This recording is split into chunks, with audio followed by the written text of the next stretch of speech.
Seja bem-vindo e seja bem-vinda a mais uma edição do Chutando a Escada, edição de número 369, sobre direitos humanos nas Américas, o Brasil na OEA. E nesse episódio a gente recebe ela, a grandiosa, talentosíssima Tatiana Teixeira. Olá, todo mundo. Eu sou a Tatiana Teixeira, editora-chefe do Observatório Político dos Estados Unidos, e hoje eu estou muito bem acompanhada aqui.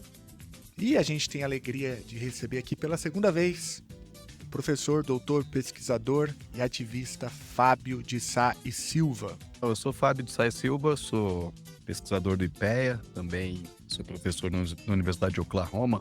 Fiz pesquisas aí sobre temas ligados à democracia, né? Crise da democracia, algumas das quais a gente discutiu aqui, né, Felipe, no Chutando, né, em episódios anteriores. E também, recentemente, fui indicado pelo governo brasileiro, o presidente Lula, para ser o candidato do país à Comissão Interamericana de Direitos Humanos. Eu acho que a gente deve tratar bastante disso aqui.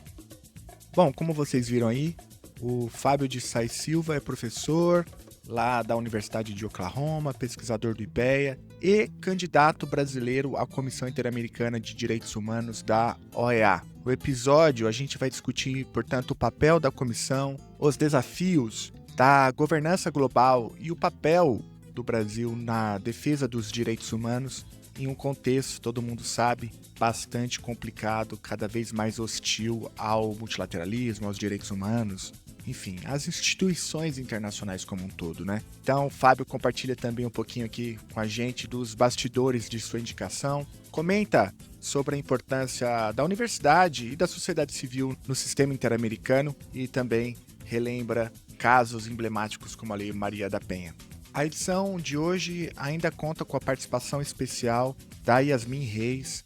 Essa altura do campeonato, você já conhece a Yasmin, ela é doutoranda lá pelo programa Santiago Dantas, e ela aparece ali no final do episódio para fazer um breve resumo dos últimos acontecimentos sobre o governo Trump. Entre os últimos acontecimentos, a Yasmin destaca as idas e vindas da guerra comercial, o anúncio do novo programa de autodeportação para imigrantes legais no país e também a eleição do novo Papa, o Papa americano, que é o primeiro que aconteceu na história do Vaticano. Vale a pena ficar até o final para ouvir também a Yasmin Reis, que arrasa como sempre. Bom, antes da gente ir para o papo, eu preciso te lembrar aqui que o Chutando a Escada é orgulhosamente mantido por uma parte de seus ouvintes que apoiam financeiramente o projeto.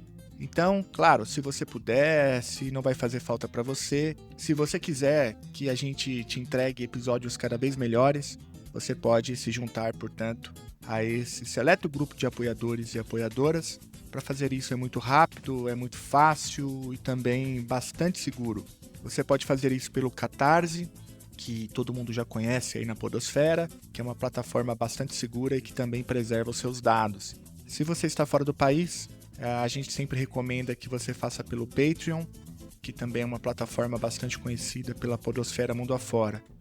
E agora, se você não quiser usar seu cartão de crédito, não quer compartilhar seus dados com essas plataformas, você pode fazer um Pix recorrente para o Chutando a Escada. Lá no nosso site você encontra o passo a passo para os 3 métodos. É muito simples, basta entrar em www.chutandoaescada.com.br/apoio e fazer como Felipe Martins Ungarelli, a Bruna Maria Tomassoni, Paulo Roberto Leão, a Laila Ferreira Rossan e o Murilo Fernandes Lobato, que apoiaram o Chutando a Escada nos últimos meses. Muito obrigado para você que apoia, você faz isso aqui acontecer toda semana. Bom, de verdade, sem vocês esse episódio não teria como ir ao ar.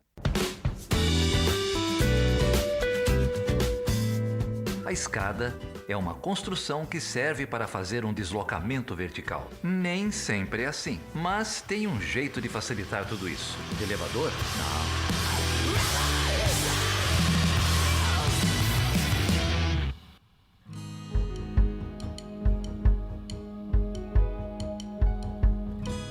Falando sobre a Comissão Interamericana de Direitos Humanos, o Fábio foi indicado para uma das 3 vagas em disputa como comissário independente para o mandato que vai de 2026 a 2029. Criada em 59, a comissão ela é um órgão autônomo da Organização dos Estados Americanos, a OEA, que é responsável pela promoção e pela proteção dos direitos humanos no continente. E hoje a gente não tem nenhum brasileiro entre os 7 membros.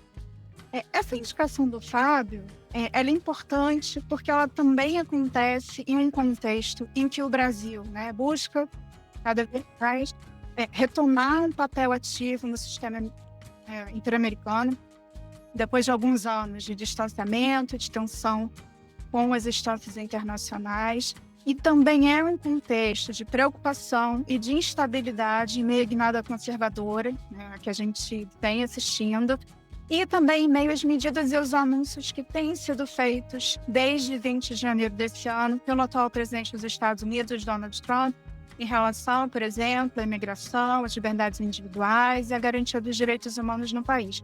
Sobre isso, tem um episódio aqui no Estando de Escada, também feito pela equipe do PEU, sobre os 100 dias do governo Trump. No dia 31 de março, a Comissão Interamericana dos Direitos Humanos divulgou uma nota manifestando a preocupação com a situação em curso nos Estados Unidos e os relatos, que não são poucos, de violação dos direitos e das liberdades fundamentais. E aí, isso me traz 2 perguntas que são, acho que, meio básicas assim, para você, Fábio. Primeiro, assim, o que mais a comissão pode fazer numa situação dessas? E o que essa incoerência dos Estados Unidos, vou colocar o termo dessa forma, representa para a credibilidade, para a eficiência do sistema americano, sobretudo na produção dos direitos humanos, quando a gente tem um país que quadra certos padrões, né? Por exemplo, o Departamento de Estado divulga, acho que todo ano, um relatório sobre a situação dos direitos humanos no mundo todo, né? E são padrões que o próprio país não aceita, né? Aos quais o próprio país não aceita se submeter. E eu acho também que você pode explicar, né? Por que isso acontece.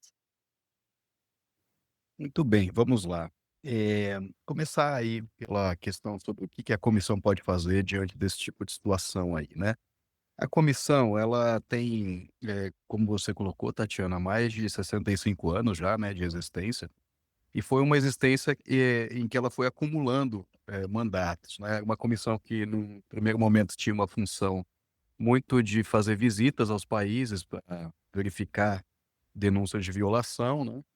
Ela foi super importante nesse contexto quando a gente vivia as ditaduras na América Latina, né? Uma comissão que vinha e que avaliava, né, algumas denúncias e fazia aí críticas duras, né? Fez, por exemplo, o Chile do Pinochet, né? Também a Argentina, né? E depois a comissão acabou agregando uma função de realmente analisar casos de violações, né?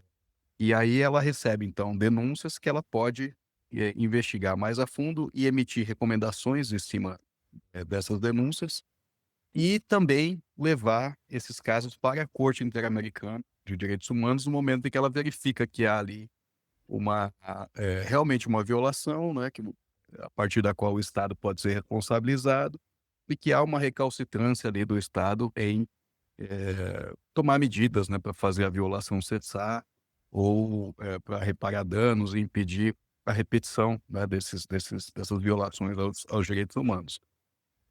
E aí tem também um conjunto de atribuições que a comissão desenvolveu nesse sentido aí de fazer monitoramento da situação dos direitos humanos como um todo, né, no nosso hemisfério, produzir relatórios, né, mas também cooperar com os estados e tentar aí promover boas práticas, né. Então é uma comissão que ficou com um mandato muito ambicioso, né, e múltiplo, né. Ela pode desde fazer investigações e levar casos para a corte, até estabelecer aí uma relação de cooperação para tentar ajudar ali o Estado na medida em que o Estado queira, né, algum apoio para trabalhar algum tipo de situação específica ali, né. No caso dos Estados Unidos, como você mencionou, os Estados Unidos é um dos países aí das Américas, né, que embora ele tenha assinado a Carta da OEA e tenha se tornado, portanto, membro fundador aí até dessa organização, né, aonde a comissão está localizada, ele não ratificou a Convenção Americana de Direitos Humanos, né? E a convenção, o que que ela faz? Ela sujeita o país à jurisdição da corte. Então, os Estados Unidos, de certa forma, está sujeito à jurisdição da comissão, porque todos os países estão, né? A comissão pode fazer esse tipo de coisa que ela fez, no seu mandato de monitoramento, verificar uma situação que merece atenção e manifestar preocupação ou emitir recomendações, mas no caso dos Estados Unidos ela não pode eh, encaminhar, né, um caso para a Corte Interamericana de Direitos Humanos e a diferença da Corte para a Comissão é que a Corte, a gente está aqui, né, num programa que é de relações internacionais, então dá para aprofundar esses aspectos. Vamos dizer que o que a Corte estabelece é realmente obrigatório, né, do ponto de vista do direito internacional, enquanto que o que a comissão estabelece ali tem um caráter mais de recomendação, então de hard law e soft law, né? Embora a gente sabe que mesmo o hard law no direito internacional tem alguns problemas de implementação, porque no limite a corte não tem uma polícia que pode mandar ali prender, né, o presidente do país, porque se recusa a dar cumprimento às suas sentenças. Mas ainda assim, existe um compromisso dos países de acatar as decisões da corte, que não acontece em relação à comissão, né? Então, em relação a esses países que não ratificaram a Convenção Americana, fica essa situação aí um pouco ambígua, né? Eles podem ser escrutinados no âmbito da comissão, mas há menos consequências, né, de que eles violem os direitos humanos comparados com um país como o Brasil, por exemplo, que aceita a jurisdição da corte, já tomou várias sentenças, né, e sofre aí os constrangimentos para poder cumprir essas sentenças, né. Essa era a sua primeira questão um pouco, né. A segunda questão era em relação a que você chamou aí da incoerência, né. Os Estados Unidos é um país que sempre adotou para si uma perspectiva de excepcionalismo, né, de se entender como um país excepcional, inclusive o país que teria realizado na história aí, da forma mais profunda possível, os direitos humanos, então ele sempre tratou um pouco direitos humanos como sendo algo que era para outros, né. Eu acho que hoje esse é um tema que está em discussão aí, a partir desses eventos que você mencionou, né. Mas, realmente, isso também não impede, né, a participação dos Estados Unidos no sistema. Os Estados Unidos é um dos maiores financiadores no sistema, né.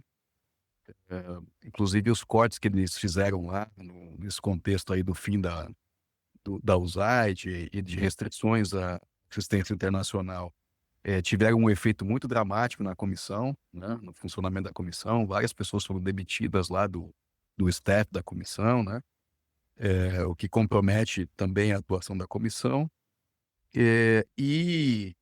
Também é um país que financia, por exemplo, tem um papel muito forte de financiamento da Relatoria de Liberdade de Expressão, da OEA, né, inclusive teve aqui no Brasil há pouco tempo, e apresentou até uma candidata nesse processo eleitoral, né, para a comissão, né. Então, vamos dizer que ele tem essa participação, né, que é importante e é curioso que nesse contexto em que os Estados Unidos estão se retirando de várias organizações, eles manifestam esse interesse, inclusive se fazer mais presentes na Comissão Interamericana, mas de fato, o compromisso ali não é tão pleno quanto o do Brasil, por exemplo, e de vários outros países, né, que assinaram a convenção, ratificaram a convenção. Os Estados Unidos até assinou, Carter assinou, mas o Congresso não ratificou.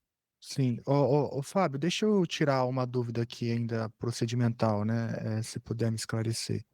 Então, agora no mês que vem, em junho, a comissão vai eleger 3 novos integrantes, né, e como que funciona essa eleição? É por indicação? Você pode falar um pouco sobre isso? Todos os estados que são membros e que estão numa atuação de regularidade com a OEA, eles podem apresentar candidatos, né. Tanto que, como eu disse, os Estados Unidos apresentou uma candidata, mesmo que ele não tenha ratificado a Convenção Americana, né, que é o principal instrumento de trabalho da comissão e também da corte, né. Mas porque ele é um membro da OEA, ele pode indicar, um candidato ou uma candidata. Então o país indica esse candidato.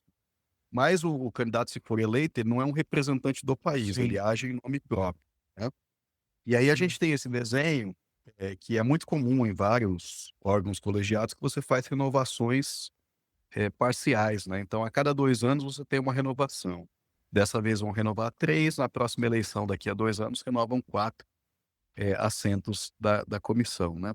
E quem vota? Votam todos os países também, da OEA que estão regulares, né. Nesse momento, a OEA tem um total de 35 países, nesse momento 32 estão votando, né, porque Cuba, Venezuela e Nicarágua aí estão ou tem uma situação de suspensão, ou no caso de Cuba, realmente Cuba que se recusa a participar, da organização, né.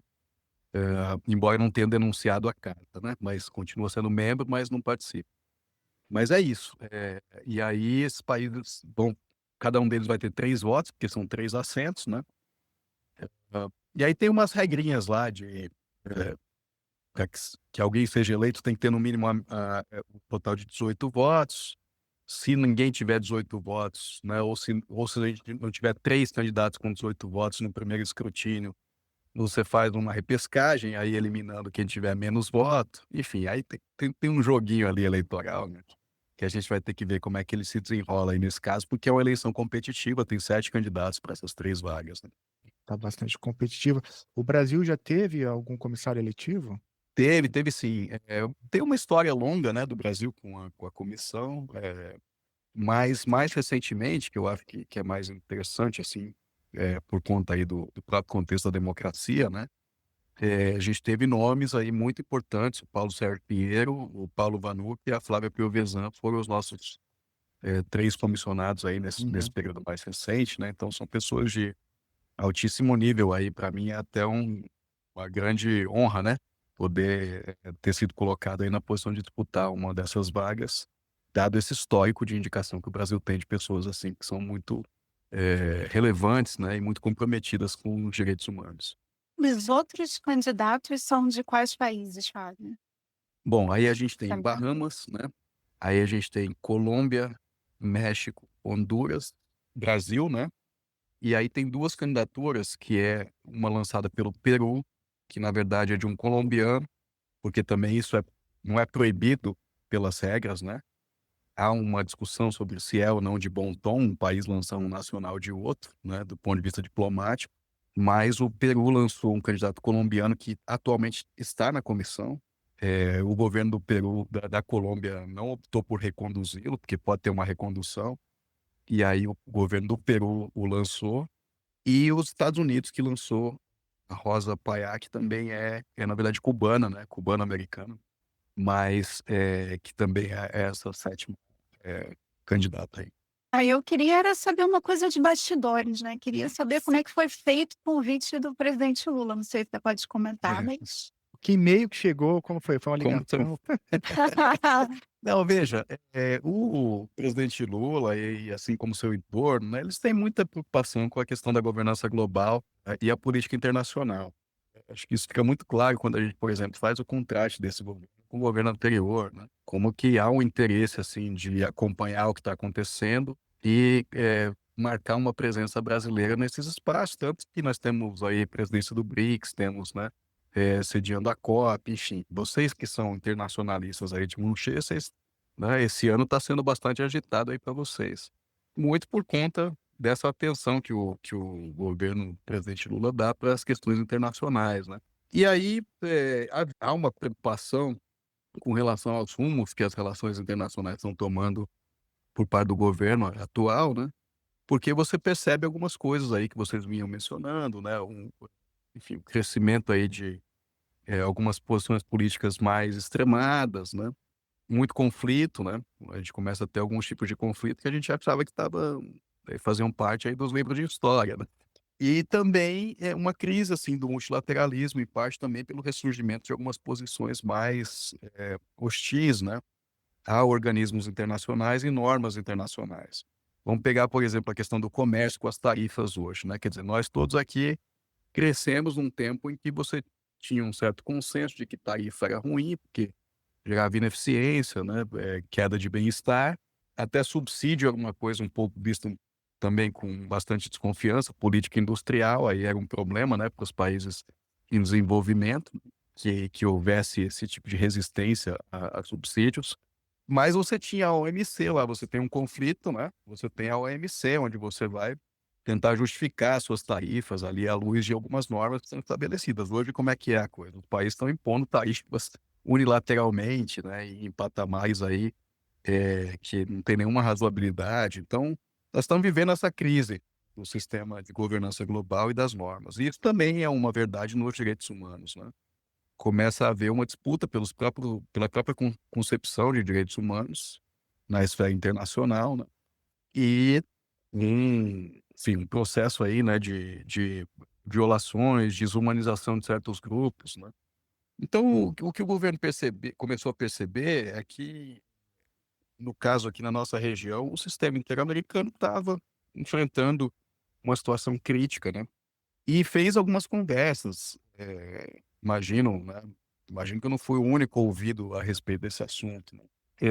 Fez algumas conversas aqui em Brasília, eu conversei com alguns ministros, né? Todos eles manifestando essa preocupação. Posso citar aqui o Jorge Messias, da AGU, que litiga perante o sistema interamericano, né? Representa o Brasil nos processos.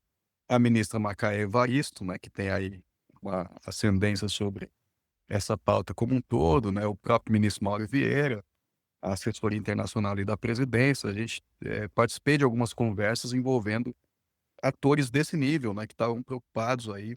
E a gente chegou em algum momento na questão do sistema interamericano, eu transmiti para eles um pouco da visão que eu tinha, né, e acho que eles levaram isso um pouco mais do presidente e houve essa compreensão de que o Brasil tinha uma oportunidade de oferecer uma contribuição nessas próximas eleições, com essa mensagem, né, com essa proposição aí muito clara de buscar preservar o sistema num contexto de instabilidade, de crescimento de posições mais extremistas e de questionamento aí dos próprios fundamentos dos direitos humanos, né. E aí, em algum momento, né, me disseram que teria uma oportunidade de conversar com o próprio presidente sobre isso, eu conversei com ele também, e daí saiu, enfim, em algum momento um convite mesmo do governo, né, para que eu fosse o candidato. Aí eu passei um fim de semana pensando, porque a gente sabe que isso não é uma decisão fácil de ser tomada, né, mas obviamente que, também compreendi, né, muito facilmente ali que era, na verdade uma honra e também um desafio importante, né, a ser enfrentado aí, em nome do Brasil, né. Ah, muito bom ter você representando o Brasil nesse pleito. Estamos na torcida aqui, viu? E eu tenho certeza que o Brasil, não só o Brasil, né? Mas a defesa dos direitos humanos como um todo, assim, será bem representada por você. Então, deixo aqui também essas palavras para assim, de torcida e gratidão, né? Porque colocar o nome também numa empreitada como essa, eu acho que não foi fácil resolver no fim de semana, né. Você mencionou de passagem, enfim, o histórico do presidente Lula na defesa, né, dos direitos humanos. Isso está bem documentado na literatura, a gente conhece bem essa história e também as inflexões, tanto da política externa brasileira, né, com o governo passado, que deixou aí talvez sequelas profundas, né, talvez não irreversíveis, mas certamente sequelas profundas.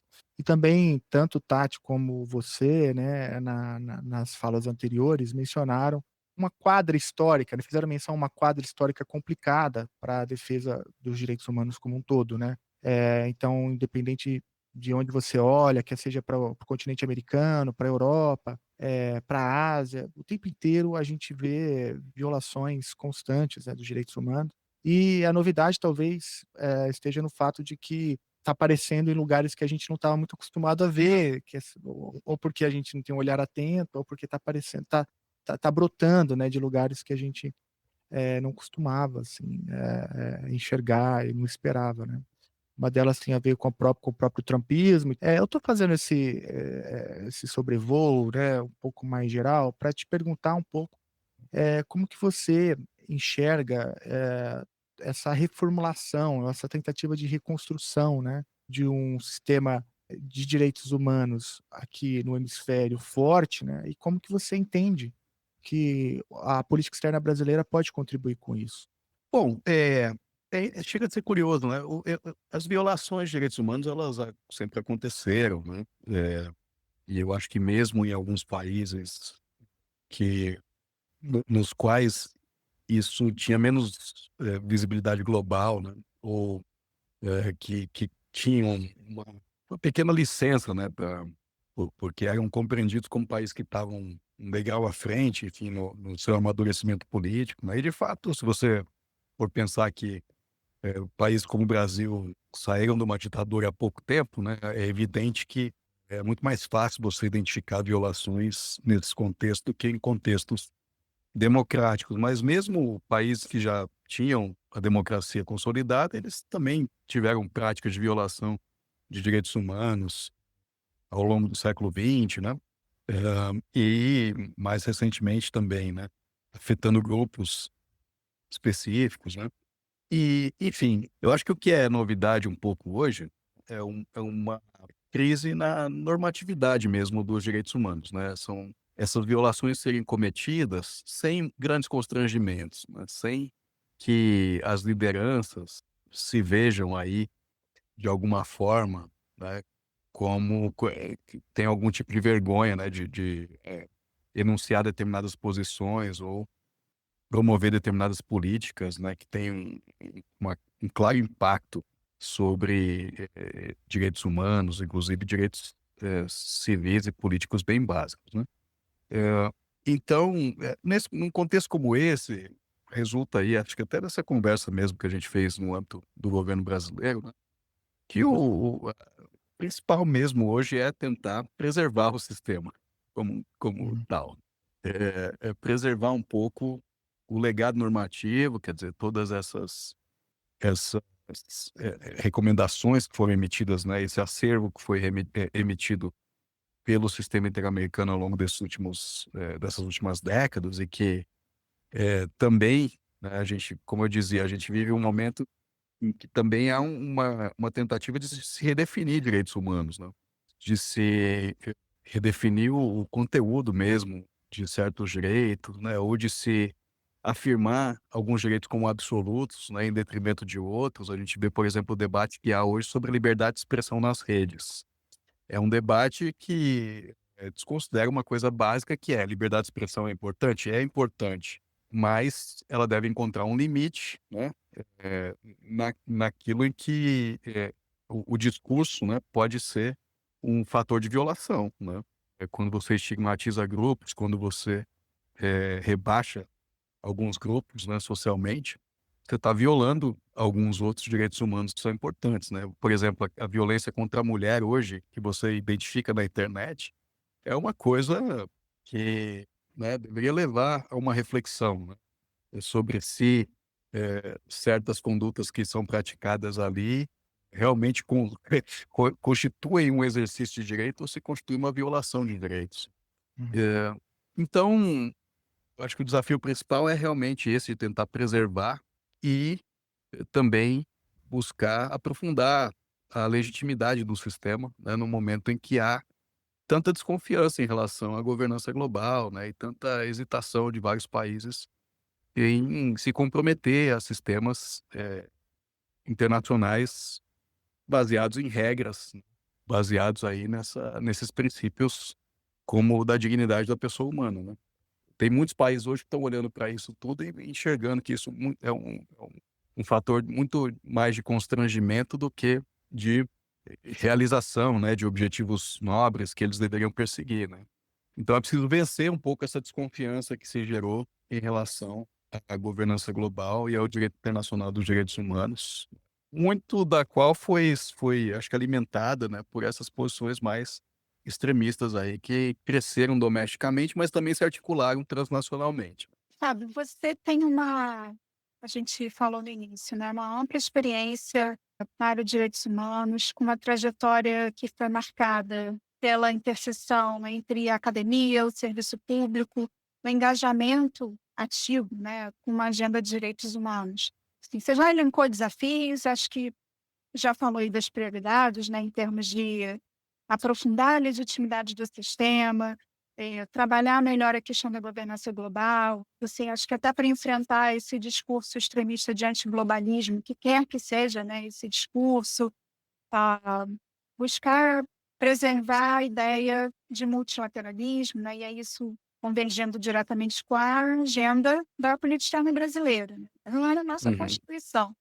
Sim. E aí, uma coisa assim, olhando para essa sua trajetória, qual o papel que está falando na gente aqui, que está, né, no meio dessa conversa, né, nesse trabalho de difusão científica, né? Qual é o papel da pesquisa acadêmica Uhum. e das próprias universidades na promoção e na defesa dos direitos humanos nas Américas, né? Por que eu estou perguntando isso? Porque a gente falou de esgarçamento conceitual, esgarçamento de conceitos básicos. Então, eu acho que tem um problema aí que ele vem um pouco. A gente deixou de fazer alguma coisa, a gente está deixando de fazer alguma coisa, tem uma base aí. Estou perguntando por conta dessa sua experiência que é nas 3 áreas, né, que envolvem isso. E também como é que você enxerga, e aí eu já estou também botando a responsabilidade para geral em relação a isso, né? Como é que você enxerga a articulação da sociedade civil com organismos internacionais como a própria Comissão? Olha, é difícil falar um pouco da universidade, né, porque a universidade tem uma função, que é fundamentalmente de crítica, né, e há também acho que a gente passou aí nos últimos anos por um processo de, transformação da universidade. Houve uma neoliberalização da universidade, né, a gente ficou muito, interessado e muito fascinado por indicadores de produtividade, né.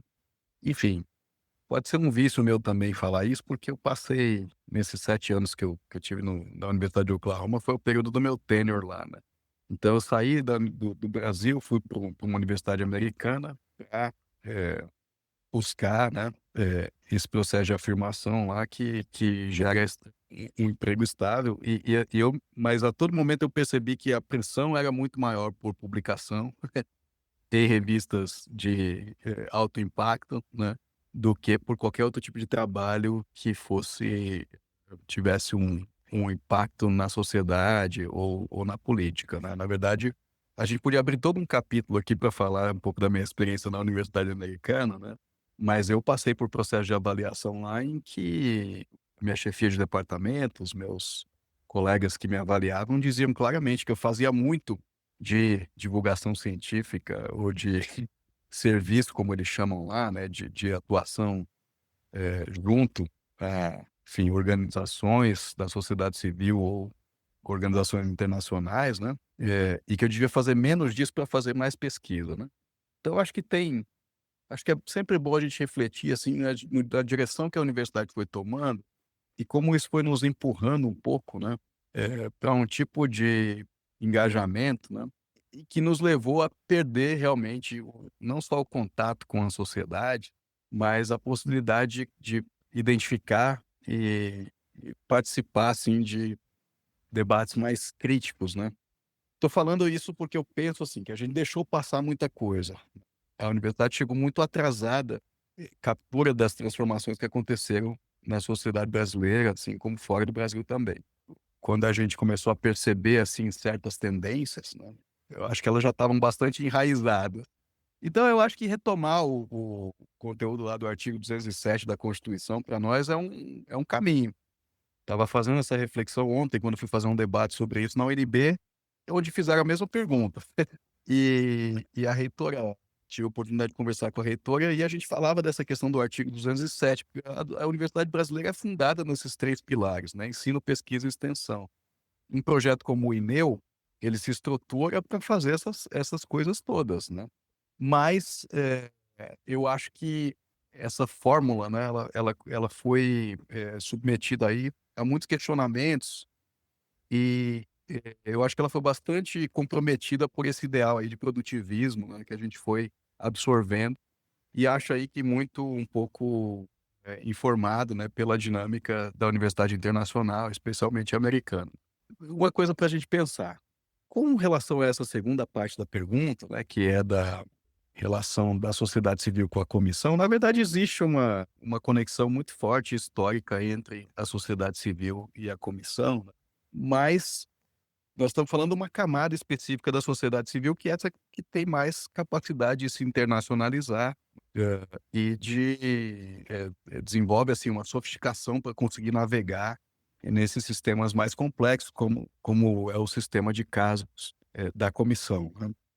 Eu acho que no Brasil a gente tem uma trajetória interessante, que é, sobretudo mais recentemente, que é o fato de que algumas organizações que têm mais, eh, densidade, assim, social, né, elas começaram a se interessar pelos sistemas internacionais. Vou dar um exemplo, o movimento indígena é um movimento que se internacionalizou muito, sobretudo ali no contexto Bolsonaro, onde eles tinham que denunciar ali, por exemplo, né, todo o comprometimento ali, da integridade territorial e física dos povos como Yanomami, né, e eles foram para as arenas internacionais e construíram pontes com parceiros internacionalmente, né, fizeram denúncias desde o Tribunal de Haia até a própria Comissão Interamericana, que emitiu uma cautelar pedindo para o governo brasileiro adotar as providências para preservar a vida dos povos Yanomami ali na Amazônia durante a pandemia, né.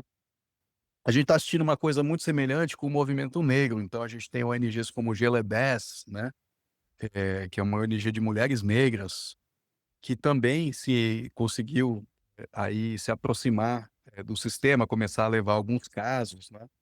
Então acho que a gente está vendo aí alguns desenvolvimentos muito interessantes, mas, eu acho que é importante ter em mente que existe, da parte das organizações, esse custo, né, você precisa desenvolver uma expertise, você precisa ter gente na sua equipe que fala espanhol ou inglês para você poder ter mais condição de consumir as recomendações, né, as decisões da comissão, da corte, e capacidade jurídica para poder acionar, etc.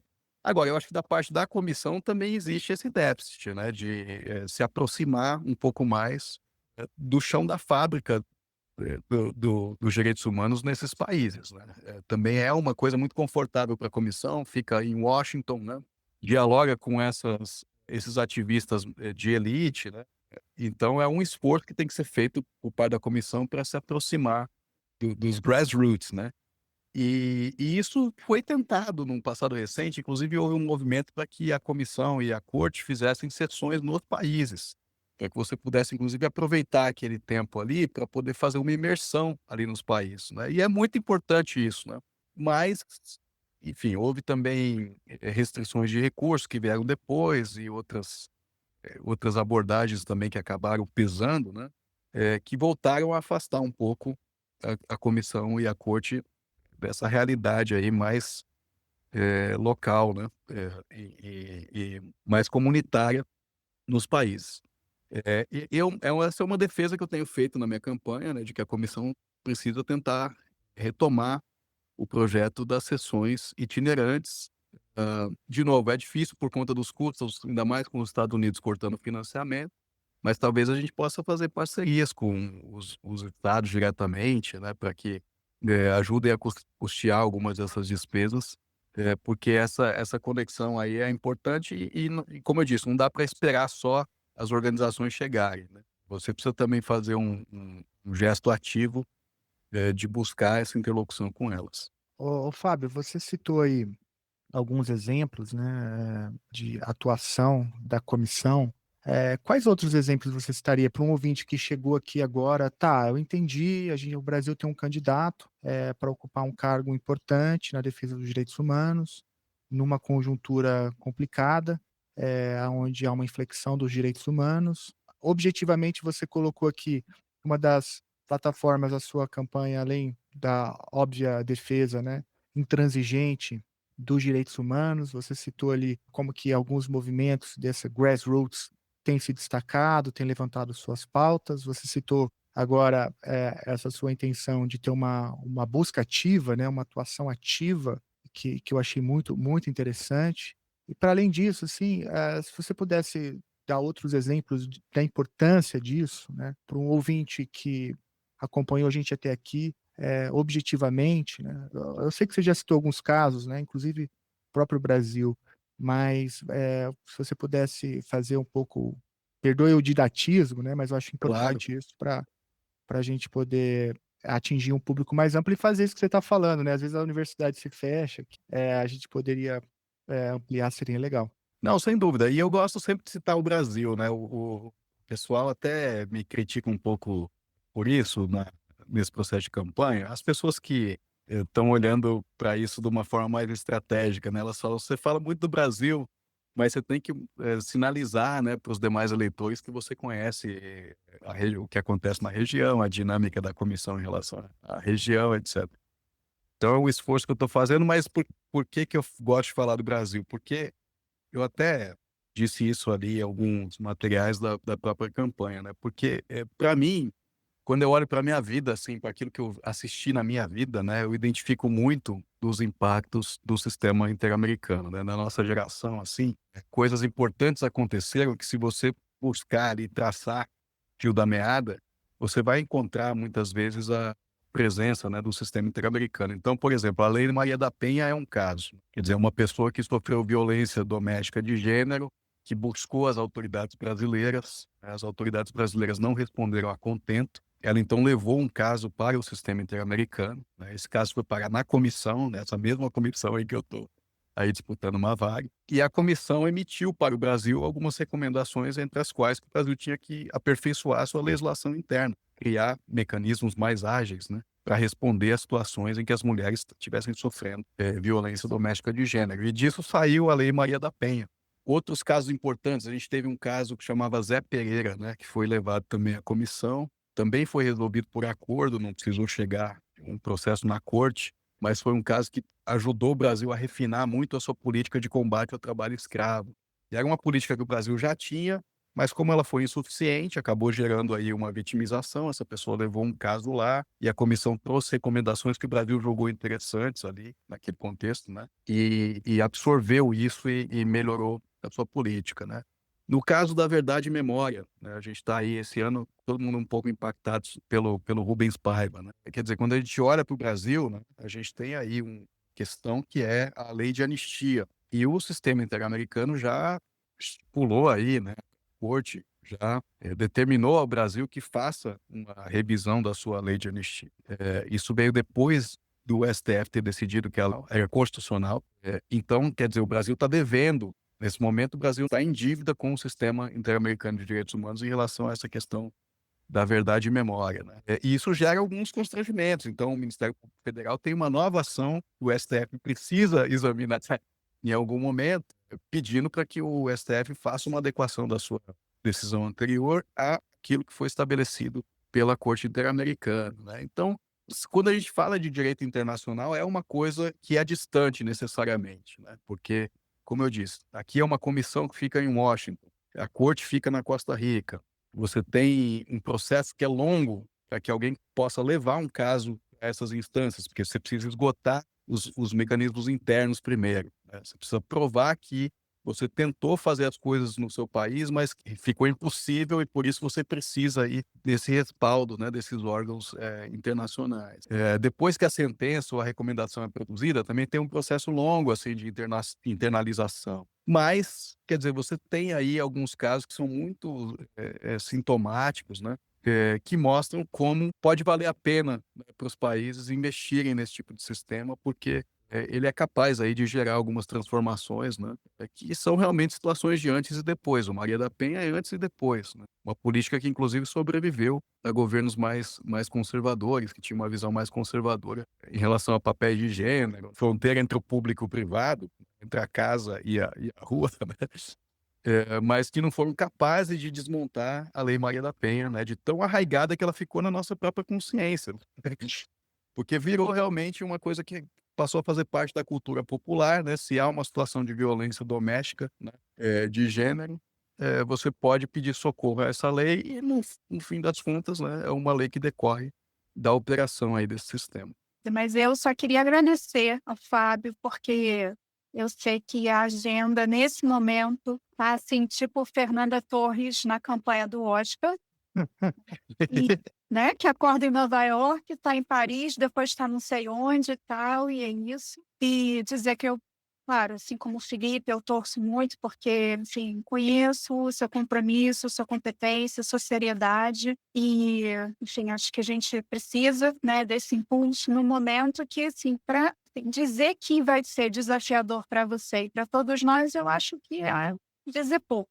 Então, é isso. Obrigado por ter vindo no episódio do Hotel com Estão Escada e boa sorte. Muito obrigado. Eu me somo a Tati aí, desejo muita sorte e acho que estaremos muito bem representados e conte comigo sempre, conte com esse espaço também, caso a gente possa ajudar de alguma forma.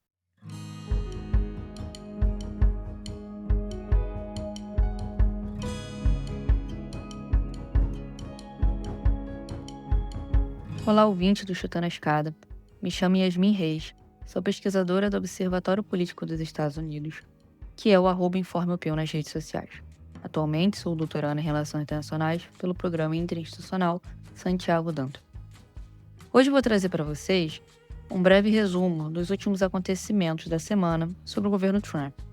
Entre eles, se destacam 3. A temática da guerra comercial, que ainda permanece, o anúncio do novo programa de alta deportação para imigrantes ilegais e, por fim, a eleição do novo Papa norte-americano, que é o primeiro, que aconteceu no Vaticano na última semana.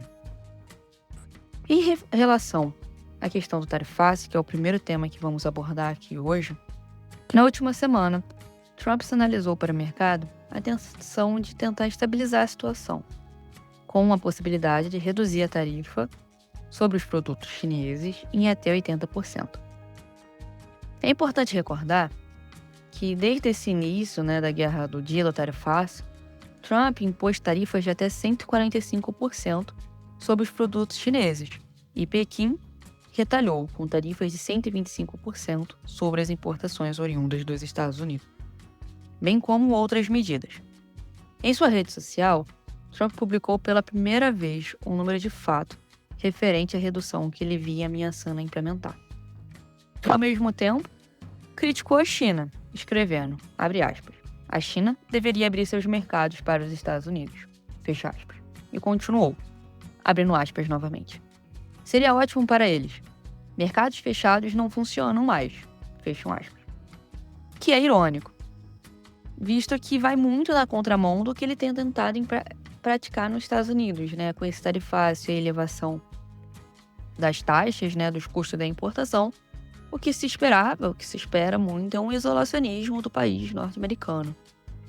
E, como efeito imediato do tarifácio, também da incerteza que se tinha, muitos consumidores, empresas decidiram importar com medo da escassez, de como que se daria todo esse processo. No entanto, as cadeias de produção estão cada vez mais interdependentes, o que dificulta esse processo que Trump tentou mobilizar dentro desse cenário com a elevação de tarifas. Ainda, essa decisão dele sobre reduzir até 80% não é nada concreto, mas o que se espera é que na próxima semana haja um encontro entre o negociador-chefe do comércio dos Estados Unidos e o considerado czar econômico da China, na Suíça, o que pode sinalizar o primeiro passo para resolver esse impasse da disputa comercial. Em continuidade com a questão do tarifácio, Trump anunciou que o Reino Unido foi o primeiro país a chegar a um acordo sobre o tema. Durante uma coletiva de imprensa, Trump disse que após uma conversa com o primeiro-ministro britânico, chegaram a um certo acordo.